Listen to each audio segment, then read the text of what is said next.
Council Agenda, Township of Parsippany-Troy Hills, Township Council Agenda Meeting of August 4th, 2026. Introduction, posting of notice. Adequate notice of this meeting has been provided in accordance with the requirements of the Open Public Meetings Law by filing the notice in the office of the Township Clerk and by posting the meeting notice on the bulletin board at the Municipal Building on December 4th, 2025, where it's remained posted since that date. A legal notice appeared in the Daily Record and the Newark Star Ledger on December 17th, 2025. May I please ask everyone to rise for the flag salute?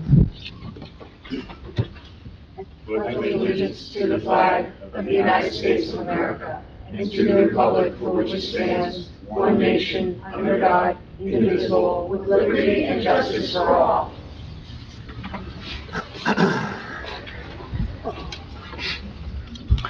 Roll call. Mr. Karifi, Mr. Cavanaugh, Mr. McGrath. Here. Ms. Patel. Here. And Mr. Hernandez. Also in attendance are Mayor Polkit Desai, we have the Township Attorney Joe DeMarco, and we have the Clerk Administrator Colette Madden.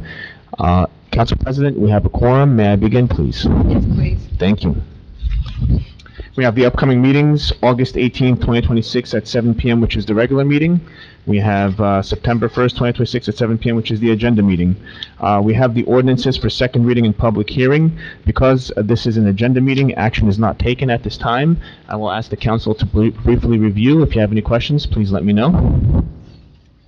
Okay, seeing no questions, before we go into the public session, we're going to change the order of the agenda this one time because at the end of the day, we feel that the reports may alleviate some of the questions some of the audience may have. So we're going to go right into reports at this time, and then we'll go right into public session. So with that being said, Mayor? Thank you. Thank you, everyone. Mayor's report. Lake Hiawatha Library. I'm happy to report that I recently met with our library director regarding the Lake Hiawatha Library renovations. The project continues to move forward and is now entering the design phase. This has been a long-awaited project, and I'm looking forward to seeing the next steps. Next topic, Raoul Wallenberg Memorial Ceremony. I had the honor of attending our annual Raoul Wallenberg Memorial Ceremony. His story reminds us that doing the right thing isn't always easy, but is always worth doing. One person truly can make a difference. Officer William Stone retirement.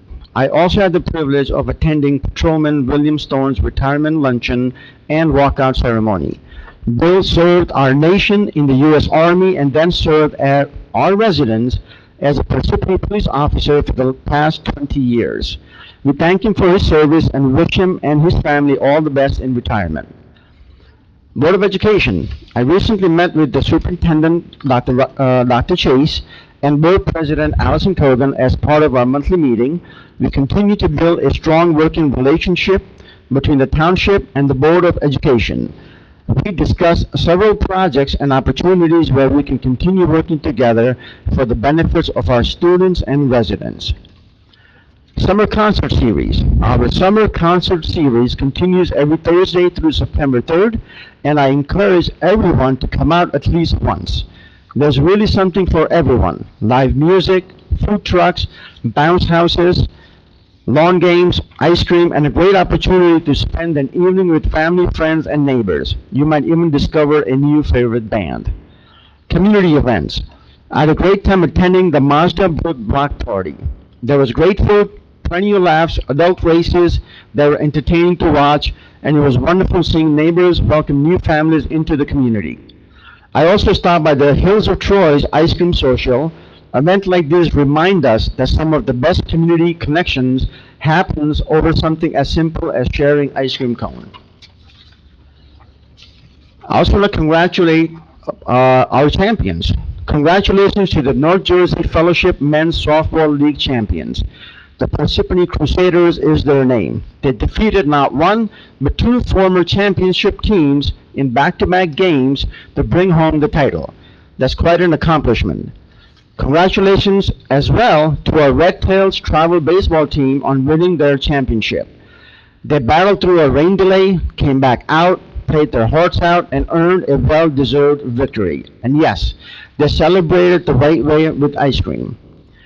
Lastly, Team Pramandan won their cricket championship trophy after a thrilling season. All the sports teams in Parsippany are playing their best using our facilities. and I thank him for that. I'll continue saying this because I believe it is important, and this is resident outreach. One of the most important parts of being a mayor is getting out into the community. Sometimes you can solve more by standing on the street corner or walking through a neighborhood than sitting behind a desk. The best ideas and many of the biggest concerns come from conversations with residents. That's why I'll continue visiting neighborhoods, listening and following up. It's the best way to understand the issues, and it's the best way to serve our community. Tonight's agenda, we have several sites tagged as area in need of redevelopment. Many people immediately assume, here we go, this means another pilot. It does not.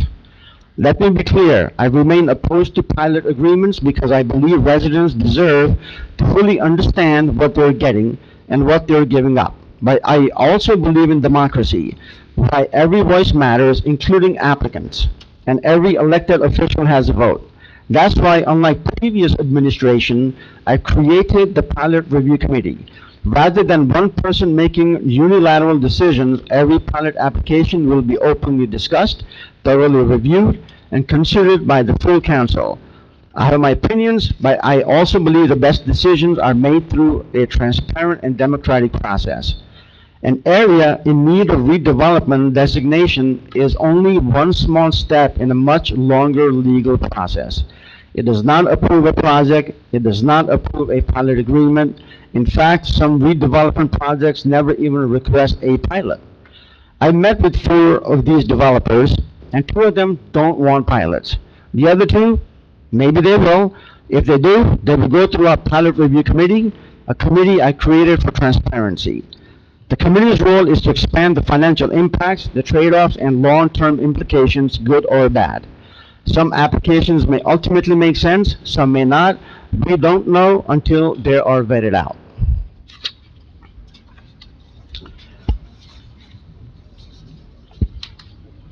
My job as mayor is to make sure that any allegations that could harm the reputation of Parsippany or its people are taken seriously.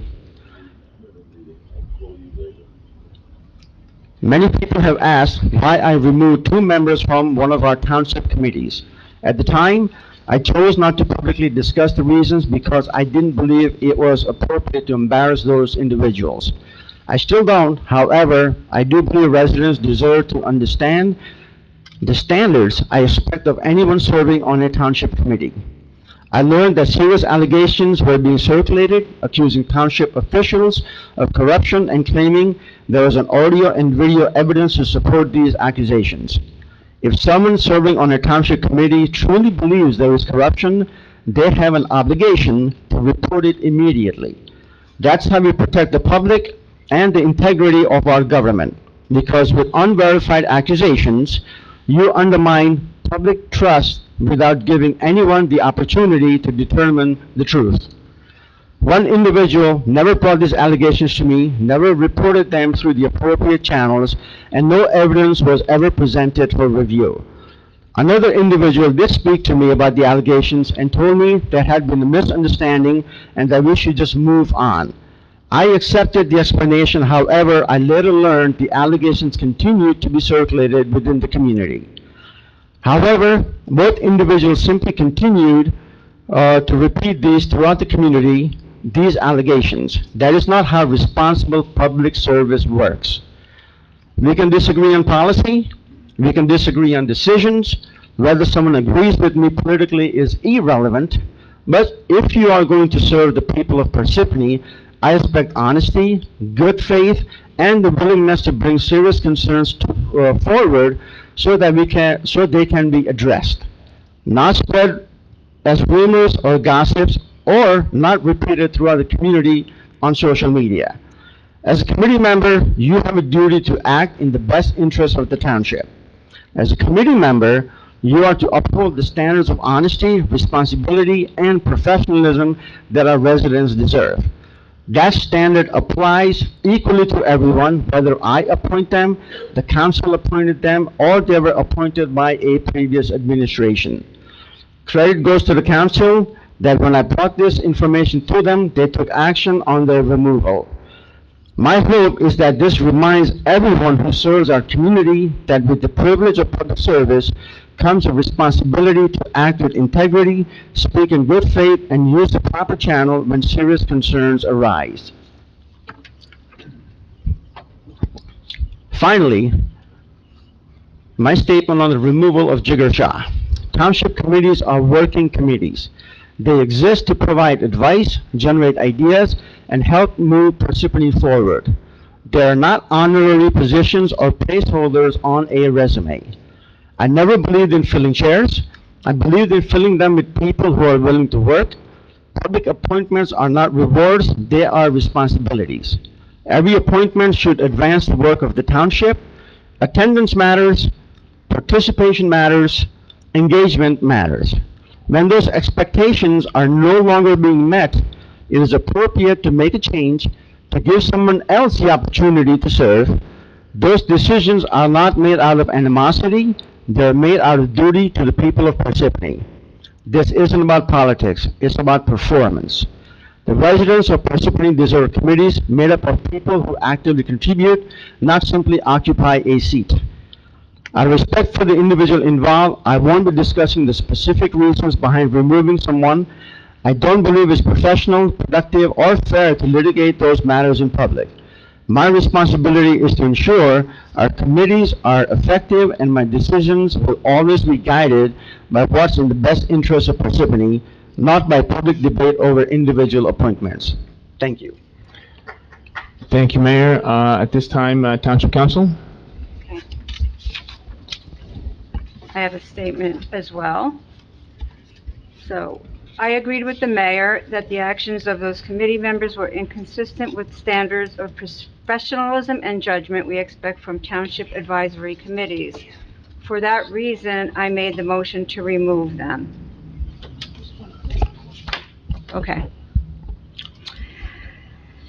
Committee appointments are positions of public trust, and I believe those serving on them should always act in a manner that reflects positively on the township and the residents we serve.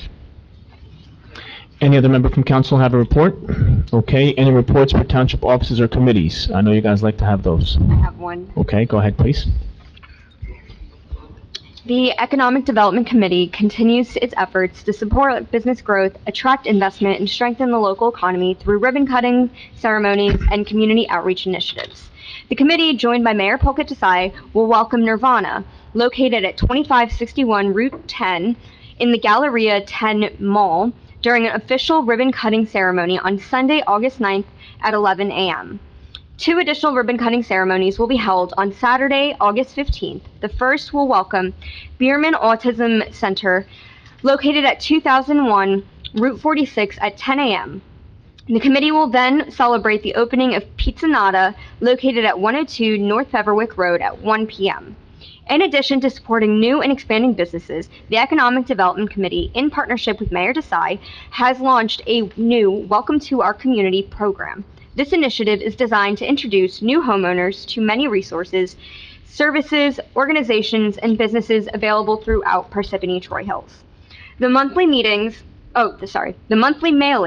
include information from the Township of Parsippany-Troy Hills, the Township's library, local nonprofit organizations, and participating businesses, as well as offering special promotions and discounts.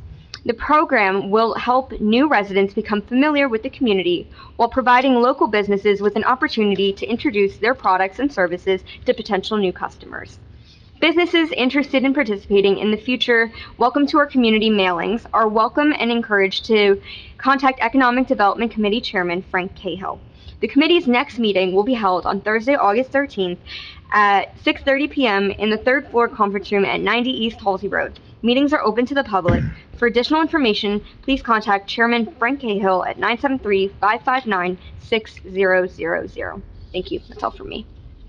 Thank you. Township Attorney, report? None, thank you. Thank you, and I have no report at this time. At this time, we're going to go ahead into our public session. I'd like to entertain a motion to open up the public session. Motion. Motion made by Mr. Kavanaugh, seconded by Mr. Karifi. Roll call, Mr. Karifi? Yes. Mr. Kavanaugh? Yes. Mr. McGrath? Yes. Ms. Patel? Yes. Ms. Hernandez? Yes. Okay, the floor is open to the public. Please state your name. You'll have 5 minutes to speak on any matter you'd like. Thank you. There's no public today? Come on up, please, ma'am. We welcome. You could sign in if you'd like. Sure, absolutely. Thank you.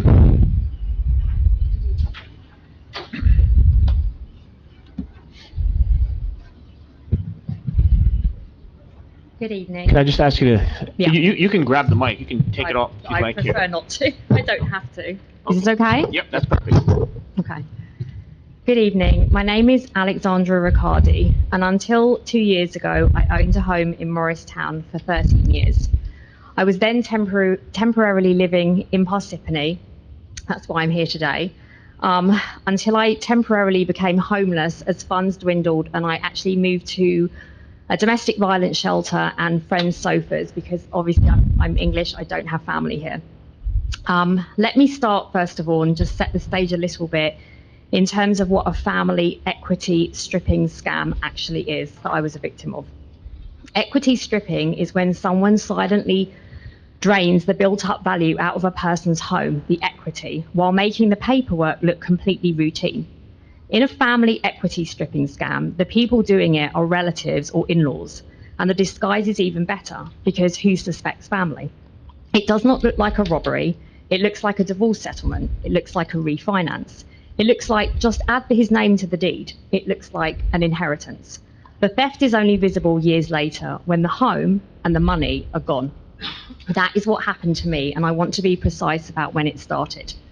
The groundwork was laid 10 years ago at my divorce without my knowledge. When my marriage ended, my equity percentages, the proof of how much of that home was mine, which was 100%, was stripped out of my divorce settlement agreement. I did not know it at the time. That the people who did it were not careful enough. They left the references to those percentages in the agreement by accident, and they left in an encumbrance clause and a lien clause. Those clauses are thankfully my protection today. They are proof that my interest was a superior interest, a senior lien that was meant to protect me. They are proof that I was a 100% owner of the equity in my home. They tried to strip out the proof, they missed a piece, and that piece is the truth. In 2016, a realtor transfer form, something that I didn't know about, called an RTF1, was filed that moved 50% of my equity to my elderly father-in-law for a recited price of $1. It was then moved to his son, my abuser, who did not have it to move.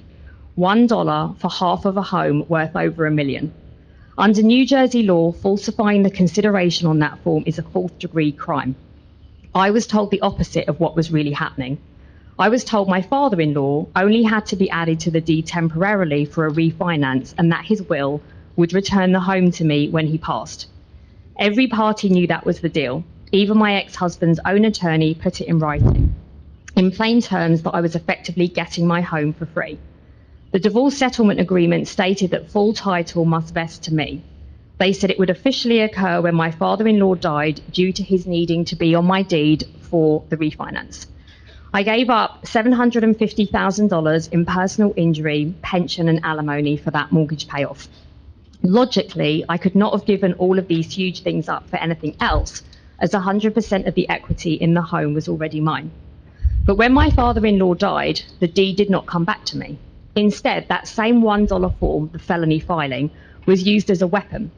It was used to claim my in-law's estate owned half of my home for the benefit and the inheritance of my escaped abuser, who had went on to violently assault the lady after me and almost murdered her. This allowed them to force the sale of my house with my service dog when I was in the middle of bone marrow treatment. That timing was not an accident.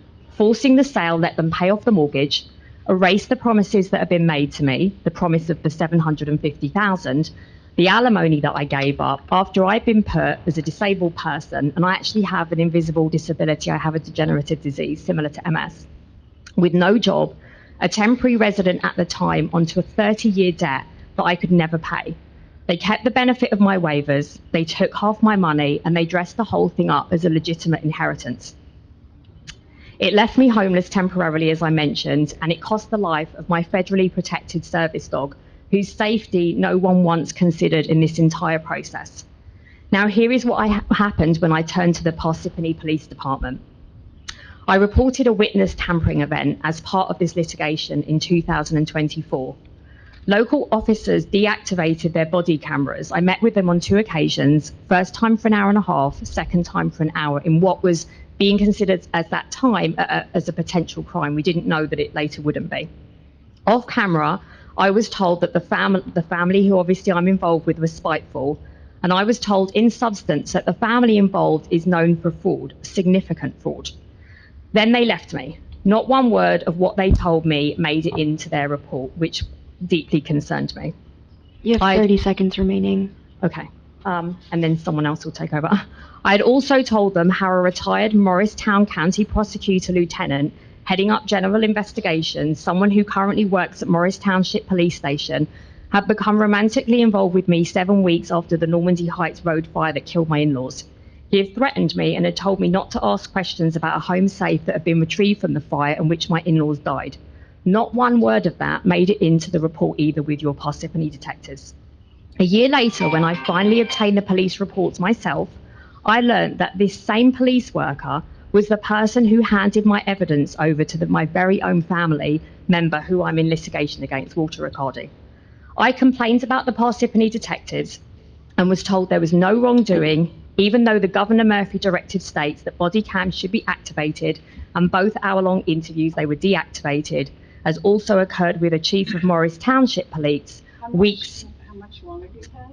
Just like one paragraph. All right, Otherwise, somebody else could take my time and just finish that up. paragraph. Okay. Let's do that 'cause it's compelling. Thank you very much. Even though the same occurred with the chief of Morris Township Police weeks after the fire investigation, where reports were also missing hugely important information regarding money owed and this fire. So I went back to report the deed theft scam again to Parsippany Police. This time I was met by an officer who told me, and I'm quoting what was said to me, it's up to them who they want to leave their property to. Either that officer did not understand what a deed theft scam is, or I was being retaliated against. Think about that sentence. It's up to them who they want to leave their property to. It was not truly their property, it was my home, and that is the whole point of fraud that I was trying to report to your detectives. That is not the response we should expect from our local law enforcement, and this is not the safety we should expect from our own community. A family went from spiteful to committing what they documented as fraud to being treated as the rightful owners of a disabled woman's adapted home of 13 years while the victim was shown the door twice. I'm asking this body to see this for what it is and to ask the questions that have not been asked to date. Why were the body cameras turned off on both occasions? Why was my true account regarding this other gentleman at Morris Township Police completely omitted from the report? Do you have a list of questions there? Do you want to turn? There's them one over more to question. us? There's one more. And why, with this much documented fraud sitting in the court docket, has it been waved away as a sealed case instead of investigated by our New Jersey Morristown County Prosecutor? Thank you very much. Do you mind giving that to the I clerk? can. Are you gonna, I'm gonna just stick around after the meeting. I'll see you for a few Thank minutes. you very much. I appreciate it. And thank you for the extra time. You're welcome. Anyone else?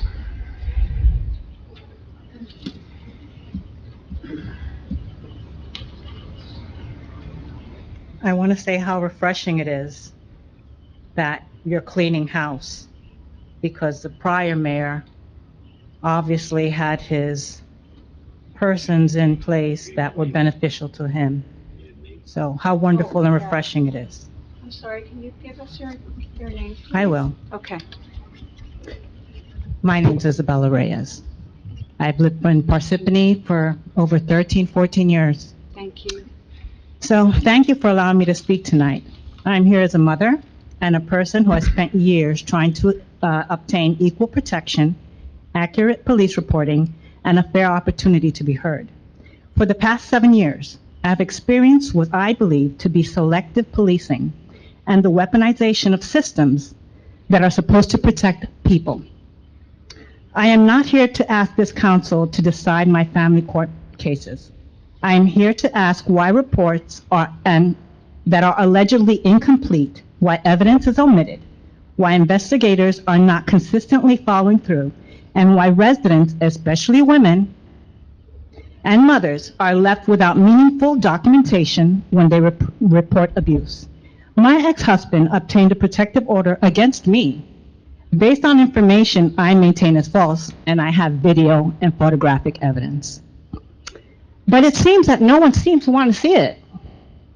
His close connections with the Sons of Italy and law enforcement has really solidified the fact that I can't get anyone to see audio, video, photographic evidence.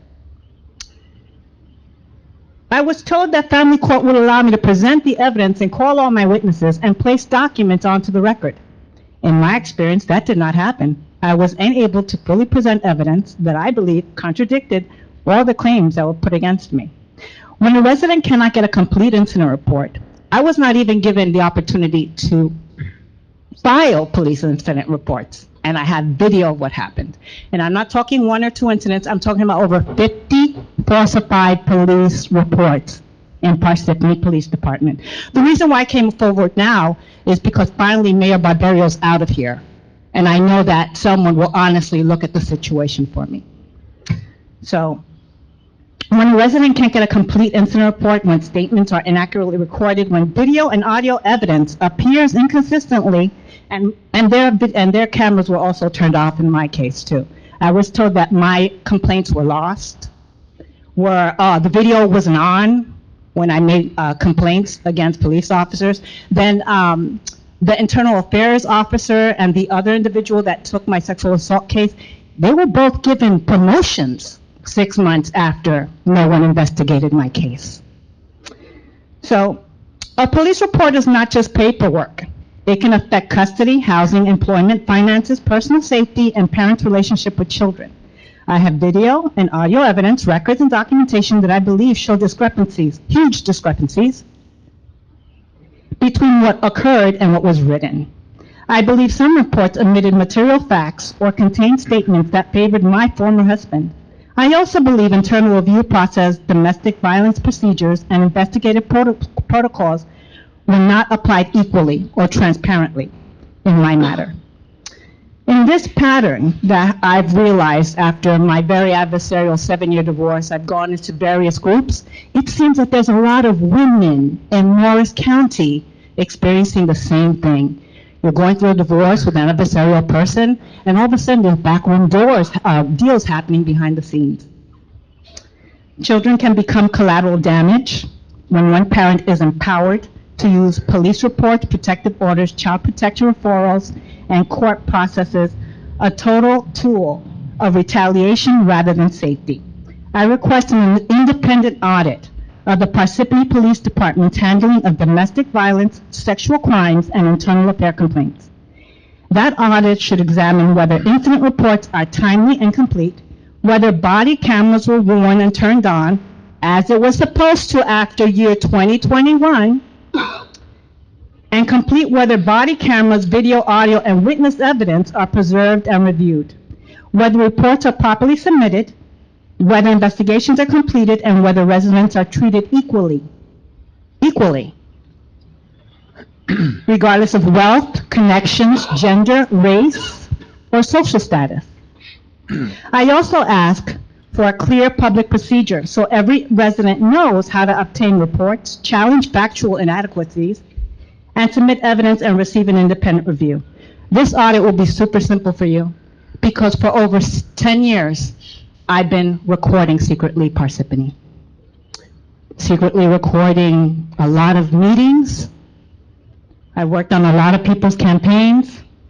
I know a lot of information Parsippany. But for 10 years, I've been secretly recording. So how refreshing it is to have a new face that will listen to evidence. I want to say that 1973. You have 30 seconds. Okay, 1973. 1973 was the last time Morris County had a Democratic freeholder on the dais. Chris Russo is running.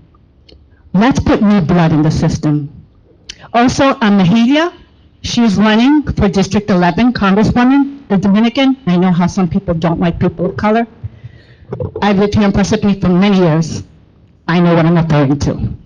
So I will be in contact with you, Mr. Mayor, Sure. and Madam Council President, and I'll show you actual evidence, because audio, video, photographs don't lie. Thank you. Thank you.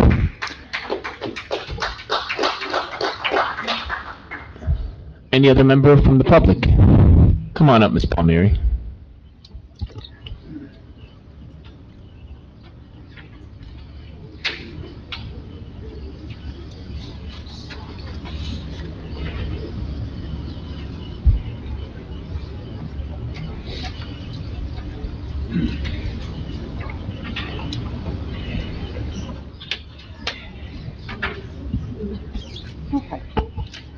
Good evening, council members, Mr. Mayor. First, after hearing these stories, I just would like to say to these women that my heart goes out to you. It's been close to 40 years when I was in a relationship that was a battered woman's room. And I have to tell you, I had such support from this town, from Morris County, from Morristown Battered Women's Society, that this is heartbreaking to me. So I really wish you all the best and good luck. So the reason I am speaking here tonight is, first, I would like to know if the township is considering flying the Italian flag during October for Italian American Month. We cannot pick and choose who we fly flags for. You either do everybody or we do nothing. Okay, you set a precedent in June.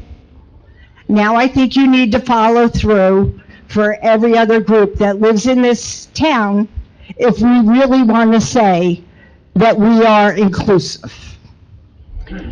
I don't care about that so much. I would like to know if we can get an update more on the pilot programs in regards to how much revenue has actually been collected this year, because I know we're going to start going into next year's budget cycle, and the amount of revenue, as was stated in previous budget meetings, impacts. If you don't have it, we can't include it. So where are we with receiving revenue from the pilot projects? I'd also like to state, Mr. Mayor, it's very clear to me tonight that there are a lot of accusations floating around regarding the removal of the people from the Economic Committee. And I'm glad that you have tried to put out transparency, but I got to tell you, after your speech, it's even more cloudy for me than it was before. The only thing I think you were trying to say, it's not party related, but you need to keep in mind that, what is it that I said? Keep in mind that perception is just as much as reality, okay? For many people, the perception of what is going on is their reality. And the way that the removal happened, I think you can do a better job with how you go about doing that and alleviate some of what is going on. I would really like to know what the process is for assigning people and for the removal of people. I just think it's in the council and mayor's best interest that you're more transparent and upfront than let all the rumors and allegations and everything else go around. You didn't kind of nip it in the bud in the first place. And then my next question, and Judy, this really goes towards you, is we have the project for 879 South Berwick Road, where they want to build or add on in a residential area that is protected by the wetlands and has no sidewalks. I understand we have to go through the process, but at what point do you put a line in the sand and say, listen, we're wasting township dollars while you keep going back for like the 5th time to come up with new proposals? I mean, there's got to be a limit somewhere that legally makes sense so that we don't get sued after the fact. Let's see. Play. Oh, Vision Zero. Do you have any updates on where we are with that? Because it's really nice. My bosses always told me, don't come to me with ideas, come to me with results. So we implemented idea. Can we get some results to see how we're doing with that? Because I'm still seeing way too many accidents and way too much speeding in this town. So, thank you. Thank you, Ms. Palmieri. Any other member of public? Saladino, come right up.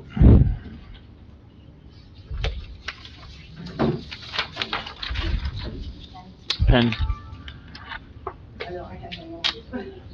She's our pen person today. Thank you so much. That is much appreciated. Where's your pen?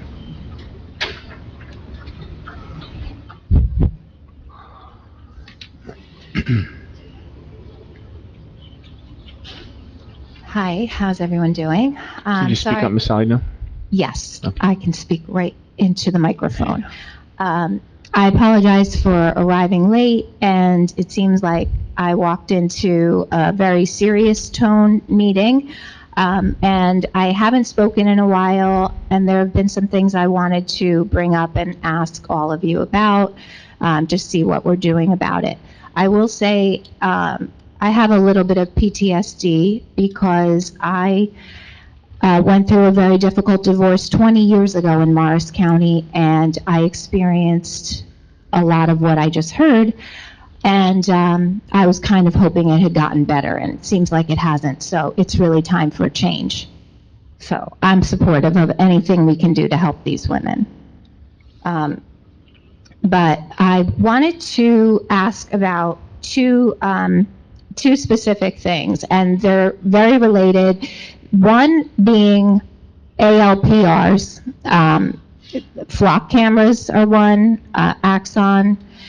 There are several manufacturers. I can't name them all, but I was looking at dflock.org, and it looks like there are no flock cameras in Parsippany except for in the parking lot of Home Depot. And I remember hearing here that that was put up by the owners of that property. I don't know if passing an ordinance that would make these types of cameras illegal in our town would allow for having those people take down those cameras. If not, there are other ways to pressure people to remove cameras which are infringing on our First Amendment rights. We could simply stop patronizing the businesses in that area and say that I don't need to be tracked. I don't need every police department in this country to be able to access data of what I'm doing in my personal time. If you just look at the difference between a public servant and a private citizen, and you look at the difference between the First Amendment and the Fourth Amendment, you can clearly see that there is no case for the government to be monitoring what people are doing when they're in the parking lot of a store, when they're in a park, when kids are playing in a park, when they're at a gym, when they are driving on a highway. Okay, we have a police force that their presence on these roads should be slowing people down. The fact that they do pull people over for speeding should be slowing people down. If people aren't slowing down, they should be ticketed.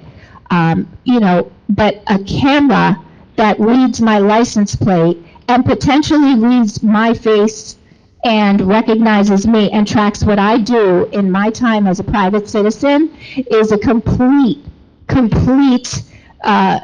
obstruction of my rights. So I feel that we need to, in advance, create an ordinance to ban these types of cameras. I would like to know how all of the council members feel about an ordinance like that. Because the bottom line is, like I said, government limited, government public servants, government no backdoor deals. Private citizens who are afforded due process and who should not be assumed guilty of anything should be able to go about their daily business without being tracked. So, number one, that is an ordinance I wanted to ask about. And second, something very related to the cameras would be the data centers. The data centers that are going up all over this country that are sucking up the resources that as a human race we need to survive. Those data centers are there to compile surveillance data on private citizens. That is not acceptable, and I strongly, strongly advise that we create an ordinance, and yes, please review and do your due diligence so that we don't create an ordinance that is going to get us into some kind of trouble or have some data center oligarch suing our town, because of course that's not what we want. But what we want is, we want our privacy protected, we want our resources protected, we want clean drinking water. Our government is putting a lot of money and time into improving the infrastructure so that we can have clean drinking water. We have trees, we are Tree Town, USA.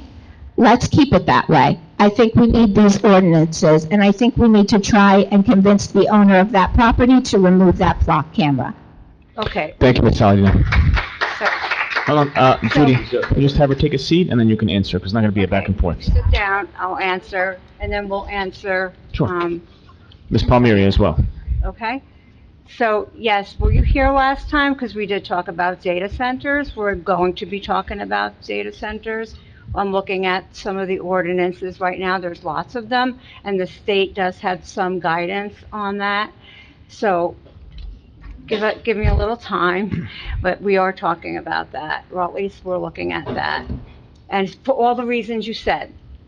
And we have to talk to our lawyer about the flock cameras. They are in that, I know the mall you're talking about, the Home Depot where the Kmart was. I don't know about any other ones, and for all the reasons you said, I agree. I don't like what they're doing, but we have to talk to Joe DeMarco about that, and I don't know what we can do about that. Right, Joe? Yeah, I mean, we can look into, We can right, look because into- it's on private property and it's Yeah. existing, but Yeah. we can clearly look into both of those issues. Yeah. You're correct that on the data center, there are a number of different ordinances that are out there. We need to pick one that fits up. I think it fits us. follows what the state is saying, Correct. you know. Yep. And then, I know Ms. you, Palmieri. Ms. Palmieri had a bunch of things. We'll start with the one you mentioned to me. I think you were referring to the center, the Islamic Center, for the Board of Adjustment. The Yeah. wetlands, yes. Right. I agree. I don't know why it's going on like it is. I don't know why. That's a conversation we should be having with a bunch of people outside. I'm on the planning board myself, but, Vision Zero, we'll give that to you. Sure. And I think his statement, maybe he can talk about that again, what you asked about but for the committees, and about being partisan, I did appoint those people in a nonpartisan way, so, because I believe in that. I think that's how it should be on committees. So that's me. And I think the CFO can tell us more about pilots when she comes. Well, we're in the process, I don't mean to cut you off, Council President, I apologize for that, but we're in the process, Ms. Palmieri, of doing pilot audits. So once we audit those pilots that have been done, we'll have some information for you. I've actually just contacted the individual today, so ironically you brought that up. You're welcome, ma'am. And for flags, I think we're talking about lots of different flags. That's absolutely. I think last time when this was we passed a resolution, we said that we'll fly, anybody else who wants to fly a flag, get in touch with us. As long as it's not offensive. I think Mr. Karifi did, I'm sorry. Mr. Karifi did bring that up, yes. Yeah. Yeah, we all for it. Any other member from the public? Come on up, Mr. Heller. My name is Hank Heller, and I live in Parsippany. I've brought this issue up before in a prior administration, but I'd like very much to have this administration examine the problem that we have on Edwards Road and New Road. We have traffic coming from both directions trying to get across Route 46. And it's frankly, it's very dangerous. There are lots of accidents there. I almost got clipped a few days ago, and it's really problematic. I've been told in the past that, well, it's a county problem or it's a state problem. it's a government problem, and I'd like our government to address it, and if this body is not the proper authority to take care of that, you guys do know who the proper authorities are, and can get something done so that those roads can be made much more safe for all the people who are going on them, who need to travel them. Okay, thank you very much. Thank you, Mr. Howard. Thank you. Any other member from public? Mr. Homiak, come on up, sir. Nick Homiak. I want to make a comment about the 879, the Islamic Cultural Center. At those meetings, the subject of land use, the actual land character itself, has not come up. We're talking about Islamic funeral practices, which has nothing to do with the issue. And it does. It goes on and on. You leave, you have a migraine headache. They have no environmental impact statement. They have no Highlands determination. Parsippany's in the Highlands conformance now. The Board of Adjustments is acting like we are not. If wildlife preserves, and they had permission to make a visitor center in Troy Meadows, if they had to go through Highlands determination and go through all the wetland criteria, and 879 doesn't, and the board hasn't even asked that question to them, then there's really something wacky going on here. And as far as flying an Italian flag for October, which is Columbus Day, I could see one day. But Columbus was not Italian because Italy did not exist. And the evidence shows he was really the illegitimate son of King Henry V of Portugal, and he was born in a little town of Portugal called Cuba. Well, Sacco and Vanzetti would be a better two people other than Columbus. Columbus was the beginning of genocide of the Native American people. All right, and I heard some good news that we're starting to look into getting the trash nets to defend Troy Meadows against promises made, promises stormwater kept, sir. runoff. Say again? Promises made, promises kept. And I'm very happy to hear it. Thank you, Mr. DeMarco. Not a problem, sir. All right, that's it. Any other member from public? Okay, no member? Come on up, sir. First thing I'm wondering, Mr. DeMarco, why are you running the meeting? I'm not running the... Or I'm sorry, the business administrator. Sorry. Oh, I'm actually the clerk administrator. Clerk, but you're out of order every time that everything's supposed to go through the chair. I wasn't even planning on speaking. Okay. Right? But I'm government accountability and transparency advocate, so I go to towns and I see how the procedures are and see how the policies are. And according to Robert's rules, everything has to go through the chair. So it's kind of like everything's under your direction and stuff. So I'm just curious as to why everything's not going through the chair, why we're not doing that. Well, no, the chair and I... Any other questions? Well, even that has to go through the chair. I mean, Well, Your question. even right now, I was wondering what the answer to that If is. you have other questions, you have 5 minutes, but you can speak and then ask all your questions. If you Well, I would like that answered right now. Well, just so you're aware, But you're also not going through the chair right now. So, Council President, through you, is that what you like? Is that good? I would like you to follow Robert's rules. So, Council President, through you, we have an agreement, her and I, where we run the meeting together, sir. So that's what it is. And it's been like, this is the first time that anybody's ever complained, but... Okay, well, also, where's the clock? Where's the clock? So the clock, just so you're... Why are the public seeing the clock? You should ask all his questions and then answer it. That's our policy. No, you're also out of order right now.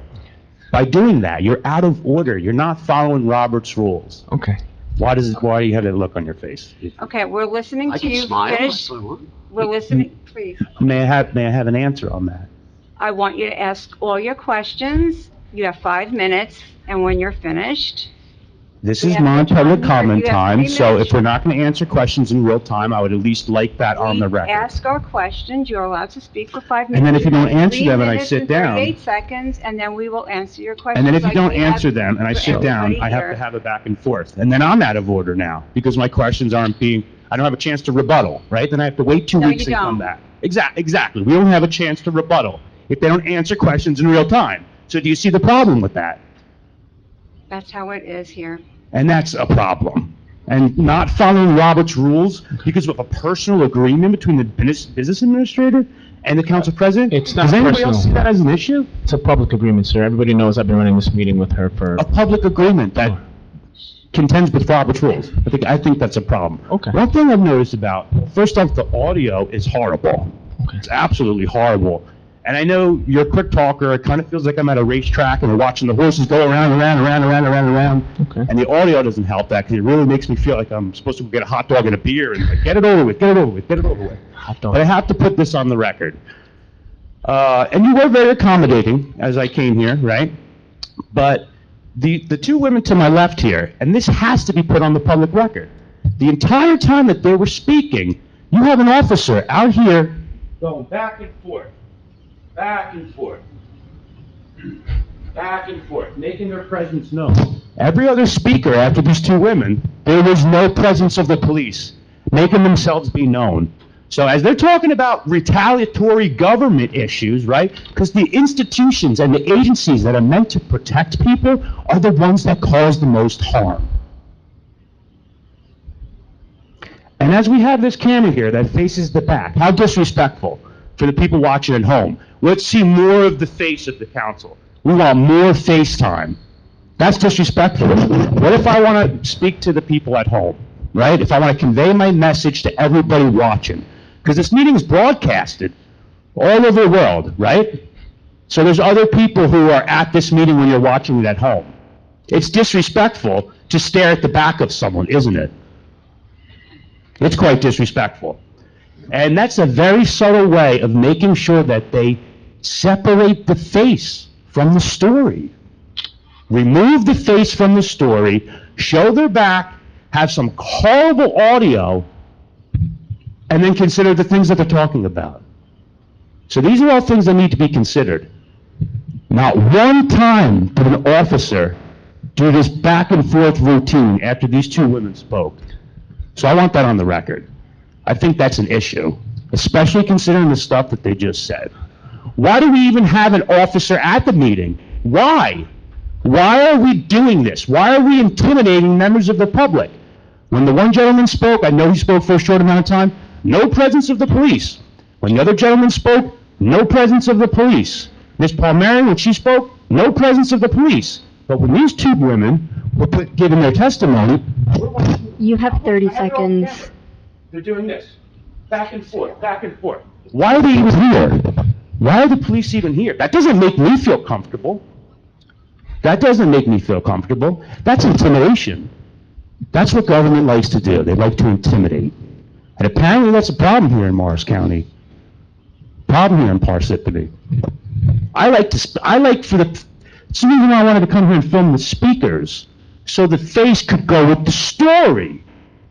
Not the story with the back of it. Is that my time? Time. I didn't know because I can't see it.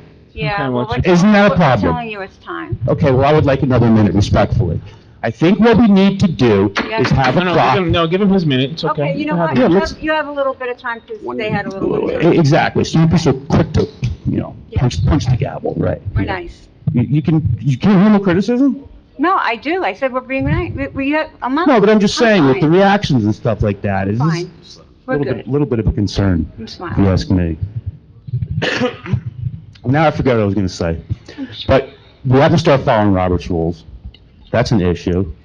And, the clock. Why we're not, all right, so like if we're gonna be a transparent government, transparent body, wouldn't it be a good idea if we could see our own time?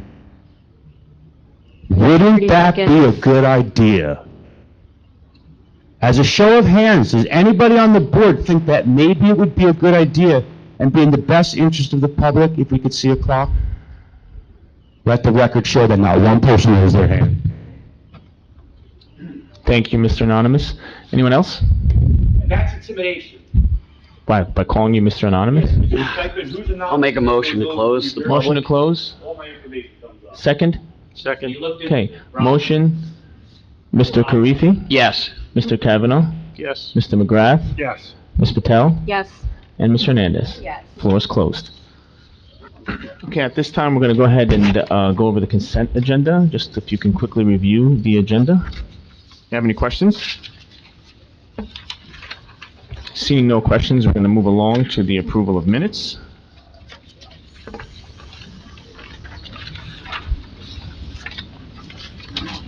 Okay, seeing that we have no questions for council, going to go ahead to the ordinances first reading. We have one for action for next meeting. And then moving along to the non-consent agenda at this time, R 2026-174, authorizing adoption of amendments to the Township's Employee Handbook. Can I please have a motion to approve the resolution above? Motion. Second. Motion made by Mr. Kavanaugh, seconded by Mr. Karifi.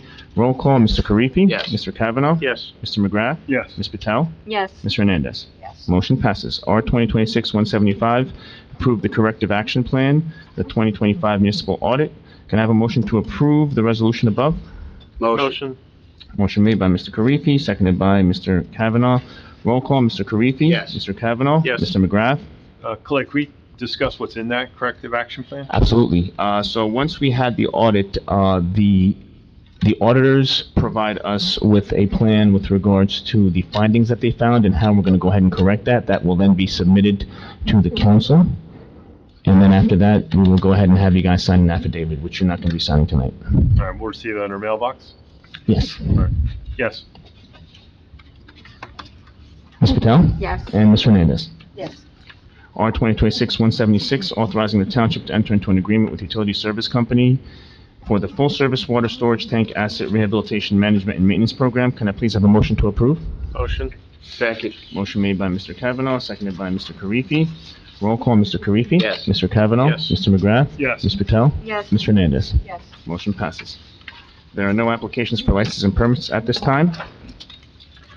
Moving along to the approval of payroll and bills list, CFO Angelica Sabatini recommends authorization for payment. Number one, authorizes payments for the 8/14/26 regular miscellaneous payments payroll, and it's estimated at $1,650,000 each. And number two, payment of bills from voucher list of 8/4/26, which is $1,768,197.82. Can I please have a motion to approve the authorization for payment? Motion.